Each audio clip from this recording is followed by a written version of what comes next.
ಒಂದು ಸುಂದರ ಹಳ್ಳಿಯಲ್ಲಿ ರಾಮು ಅನ್ನೋ ರೈತ ತನ್ನ ಹೊಲದಲ್ಲಿ ಕೆಲಸ ಮಾಡುತ್ತಿದ್ದ. ಅವನು ನಗುಮುಖದ ಶ್ರಮಶೀಲ ರೈತ. ಹಳ್ಳಿಯ ಜನರು ಅವನನ್ನು ತುಂಬಾ ಗೌರವಿಸುತ್ತಿದ್ದರು. ಕಾಡಿನಿಂದ ಒಂದು ಕುತೂಹಲವಾದ ಮಂಗ ಗ್ರಾಮಕ್ಕೆ ಬಂತು. ಅದು ಹಣ್ಣುಗಳನ್ನು ನೋಡುತ್ತಾ ಗಲಾಟೆ ಮಾಡತೊಡಗಿತು. ಮಕ್ಕಳು ಅಚ್ಚರಿಯಿಂದ ನೋಡಿ ನಕ್ಕರು. ಮಂಗ ಬಾಳೆಹಣ್ಣು ಕದಿಯಲು ಹೋಗಿತ್ತು, ಆದರೆ ರಾಮು ಹಿಡಿದು ಕೋಪಗೊಳ್ಳದೆ ಅದಕ್ಕೆ ಹಣ್ಣು ಕೊಟ್ಟ. ಮಂಗ ಖುಷಿಯಾಗಿ ರಾಮುವಿಗೆ ಮಿತ್ರನಾಯಿತು. ಮುಂದಿನ ದಿನದಿಂದ ಮಂಗ ಹೊಲದಲ್ಲಿ ರಾಮುವಿಗೆ ಸಹಾಯ ಮಾಡತೊಡಗಿತು. ನೀರು ತರುತ್ತಿತ್ತು, ಹಕ್ಕಿಗಳನ್ನು ಓಡಿಸುತ್ತಿತ್ತು. ಗ್ರಾಮಸ್ಥರು ಆಶ್ಚರ್ಯದಿಂದ ನೋಡುತ್ತಿದ್ದರು. ಗ್ರಾಮಸ್ಥರು ರಾಮುವಿಗೆ ಹೇಳಿದರು, ನಿನ್ನ ಹೃದಯ ತುಂಬಾ ಒಳ್ಳೆಯದು, ಅದಕ್ಕೆ ಮಂಗ ಕೂಡ ನಿನ್ನ ಗೆಳೆಯ. ಒಂದು ದಿನ ಹಕ್ಕಿಗಳು ಹೊಲದಲ್ಲಿ ಬೆಳೆ ತಿನ್ನಲು ಬಂದವು.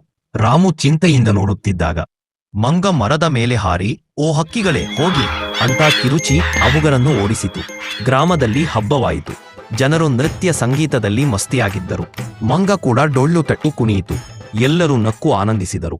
ಹಬ್ಬದ ಕೊನೆಯಲ್ಲಿ ಗ್ರಾಮಸ್ಥರು ಹೇಳಿದರು, ರಾಮು, ನೀನು ಮಂಗನನ್ನು ಕೇವಲ ಗೆಳೆಯನಾಗಿಸಿಲ್ಲ, ಹಳ್ಳಿಯ ಭಾಗವಾಗಿಸಿದ್ದೀಯ.